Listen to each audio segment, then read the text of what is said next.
하나님의 때라는 제목으로 말씀 전하려고 하는데요. 여러분, 사람은 때를 잘 만나야 한다라는 말을 자주 하고 자주 듣게 되지 않습니까? 살아가다 보면 적당한 때, 타이밍이 참 중요하죠. 남녀 간의 사이에도 이 타이밍 때가 굉장히 중요합니다. 언제 사랑을 고백해야 되는지 중요하죠. 가끔 보면 아무 때도 없이 들이대는 사람들이 있어요. 그러면 되게 보기 흉하잖아요. 그렇죠? 사업도 마찬가지입니다. 사업하시는 분들은 더욱 절실히 느끼실 텐데요. 언제 투자를 해야 되고 어떤 아이템을 언제 출시해야 되는지 굉장히 중요하지 않습니까? 교회도 마찬가지입니다. 어느 분야보다 때가 중요하죠. 하나님의 때를 분별할 수 있는 것이 어쩌면 교회와 목회자들의 본분일 것입니다. 그렇다면 우리가 때, 즉 이 시간에 대해서 잘 알아야 되는데요. 여러분들 잘 아시듯이, 그리고 많이 들어보셨을 텐데, 헬라에는 이 시간, 때를 말하는 두 종류의 개념이 있어요. 하나는 크로노스이고 하나는 카이로스입니다. 이 크로노스는 일반적으로 우리가 말하는 시간의 개념인데요, 즉 연대적인 시간, 물리적인 시간입니다. 제가 2003년 8월 20일에 미국에 처음 유학을 왔어요. 그리고 2004년 10월 첫 주, 그러니까 창립 기념일 그 주일 바로 다음 주에 공식적으로 유니온 교회에서 섬기게 되었습니다. 이러한 시간들이 크로노스죠. 근데 제가 오늘 여러분들과 함께 나누고 싶은 내용은 카이로스인데요. 오늘 말씀 제목처럼 하나님의 때를 의미하는 단어가 카이로스입니다. 카이로스, 즉 하나님의 때는 크로노스처럼 우리가 그냥 가만히 있어도 우리에게 왔다가 지나가는 그런 물리적인 시간과는 전혀 다른 개념의 시간입니다. 뭐가 다르냐 하면, 먼저 하나님의 때는 믿음으로 인내하며 기도하는 사람만이 깨달을 수 있습니다. 믿음으로 인내하며 기도하는 것, 얼마나 멋지고 아름다운 표현입니까? 그런데 그렇게 살아간다라는 것은 정말 힘들지 않습니까? 여러분들 때때로 느끼시죠? 믿음, 인내, 기도, 이 세 단어들 너무 좋아하는 단어들이고 너무 귀한 단어들이지만 동시에 매일 우리의 삶에 적용하고 실천하기란 참 어렵습니다. 여러분, 믿음에 대한 여러 가지 정의들이 있잖아요. 대표적으로 우리가 잘 아는 히브리서 11장 1절은 이렇게 정의하죠. 믿음은 바라는 것들의 실상이요 보이지 않는 것들의 증거니라고 말씀하고 있습니다. 여러분들도 아마 각자의 믿음의 정의를 가지고 계실 줄 믿습니다. 저 역시 저만에 대한 나름의 믿음의 정의가 있습니다. 짧은 믿음의 여정이지만 그 가운데 제가 느낀 믿음의 정의가 있죠. 저에게 믿음이란 하나님이 원하시는 때, 하나님이 원하시는 곳, 그때 그곳에 제 마음과 제 몸이 있는 것, 그것이 저의 믿음의 정의입니다. 하나님이 원하시는 때와 하나님이 원하시는 곳에 우리 몸이 있는 것, 그것이 믿음인 거죠.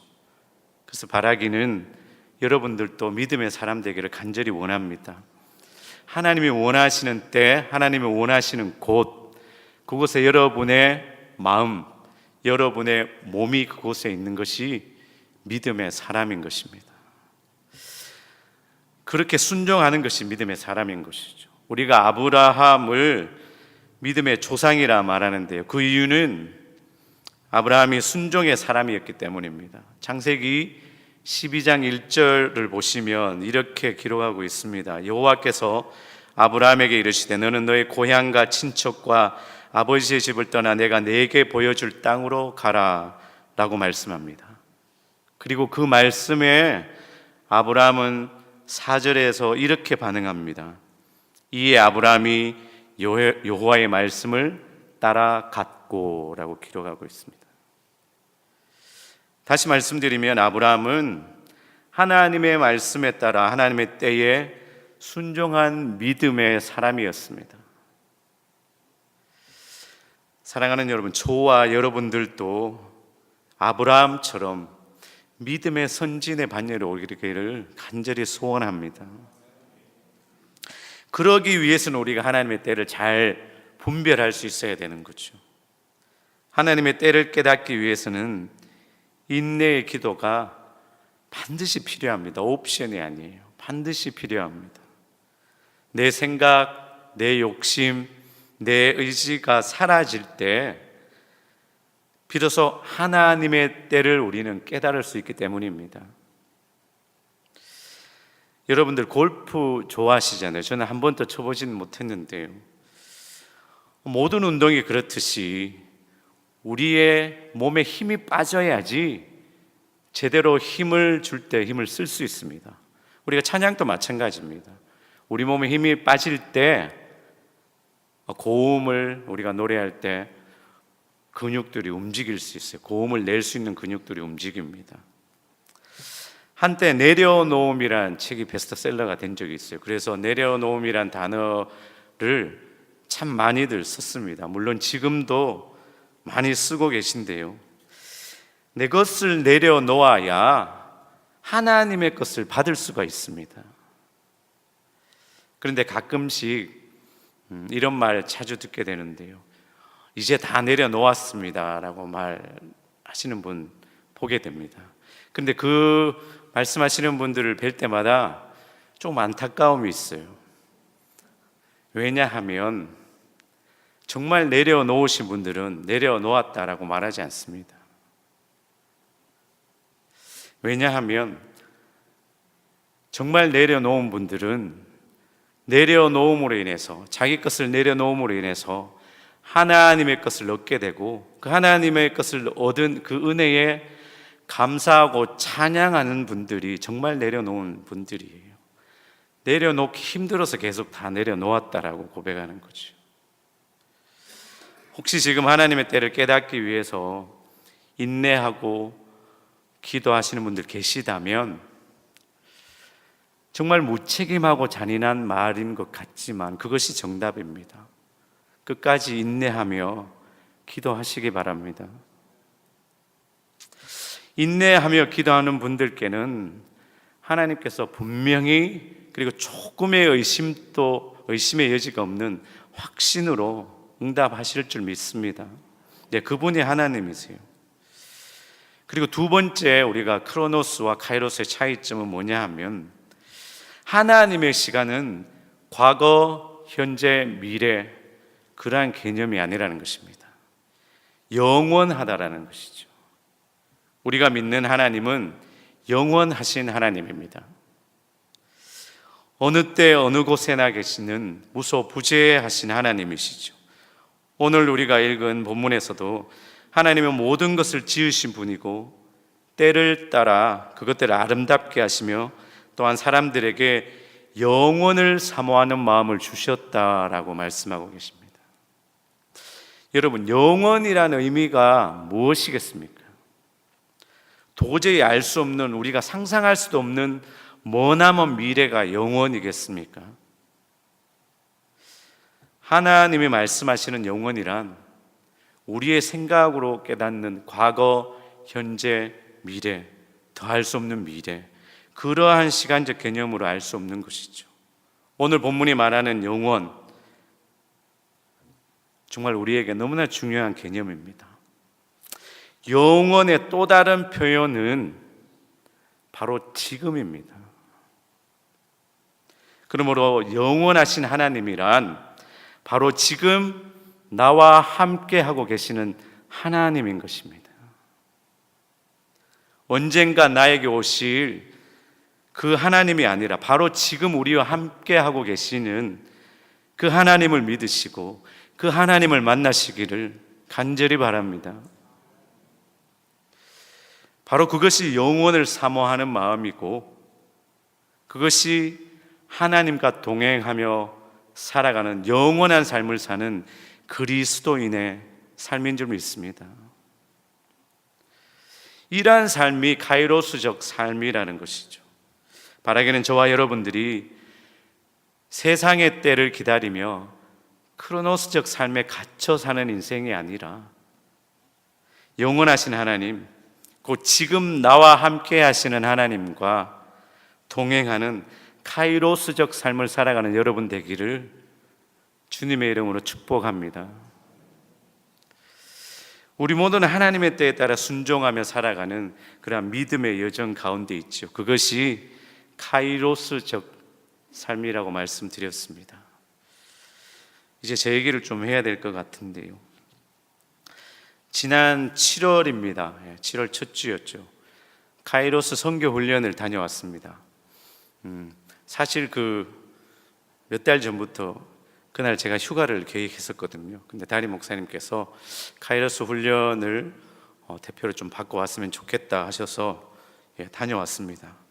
모든 휴가의 스케줄을 캔슬하고, 그래서 어마어마한 물리적인 대가를 치러야 됐죠.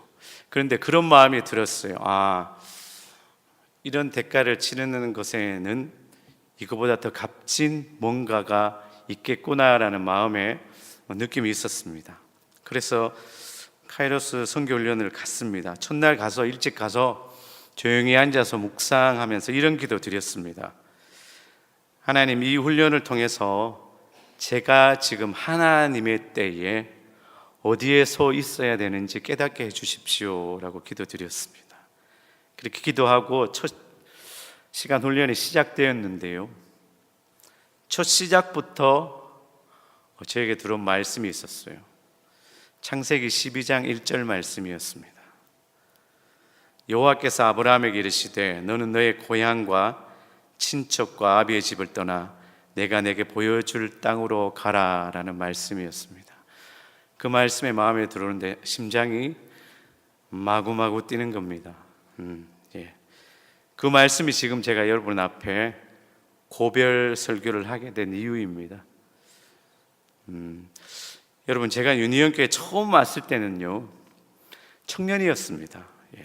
모습도 청년이었고 나이도 청년이었는데요, 그리고 그 다음에 집사 직분을 받고요, 그래서 하나님 또 부르셔서 전도사를 거쳐 이렇게 목사의 직분으로 여러분들과 함께 삶을 나누었는데요, 창세기 12장 1절의 말씀처럼 유니온 교회는 제가 섬기는 교회이기 전에 저의 고향이며, 그리고 여러분들은 저의 친척이며, 그리고 유니온 교회는 제게 아버지의 집과 같은 그러한 존재였습니다. 그런데 하나님께서는 이제 고향과 친척과 아버지의 집 같은 유니온 교회를 떠날 때가 되었다라는 마음을 주셨습니다. 언젠가는 떠날 때가 오겠지 생각했었죠. 여러 번 생각했는데 막상 그때가 되니 인간적인 아쉬움이 많이 남습니다. 그러나 아쉬움보다는 감사의 마음이 비교도 되지 않을 만큼 큽니다. 몇 해 전부터 늘 교회를 위해서 기도할 때 이렇게 기도했었어요. 하나님, 유니온 교회가 부흥하는 모습을 보며 떠났으면 좋겠습니다 라는 생각을 많이 했었습니다.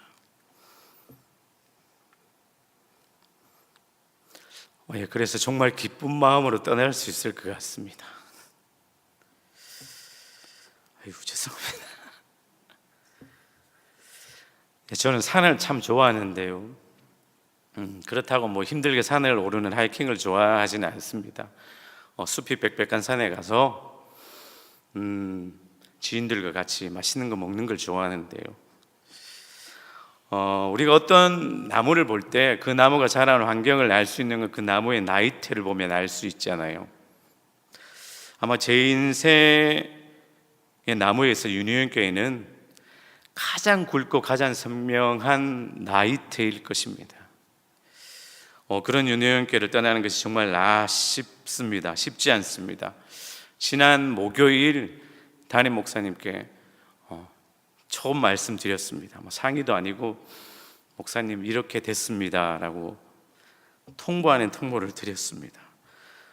그래서 마음이 되게 힘들었어요. 담임 목사님께는 하나님께서 저에게 조금 더 있다가 담임 목회를 나가는 것이 맞다라고 정말 진심으로 저를 생각해서 말씀해 주셨고, 옆에서 연소 목사님이 계속 가시면 안 된다고 계속 그러시어서 되게 힘들었습니다. 그래서 이 예배 자리, 예배센터 와서 계속 기도했죠. 기도하는 가운데 하나님께서 이런 마음 주셨습니다. 정말 너가 목회자의 길을 가기를 원한다면 너가 가고 싶은 목회지가 아니라 부족하지만 너를 필요로 하는 목회지로 가는 것이 맞다라는 마음을 주셨습니다. 그래서 그 마음 다 정리하고 지금 이 자리에 섰습니다.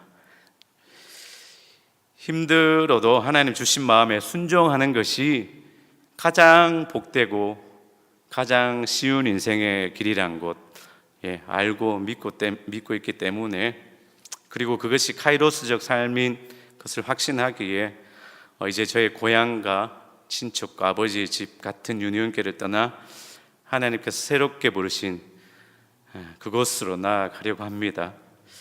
이별의 아쉬움은 많지만 우리 모두는 같은 곳을 바라보며 같은 길 가는 동력자이잖아요. 그러니까 언젠가 다시 예배의 자리, 찬양의 자리, 또 섬김의 자리에 만날 줄 믿습니다. 정말 그때 더 반갑게 저희들 조우하기를 기대하고요. 그럴 때 더 기쁨으로 또 만날 줄 믿습니다.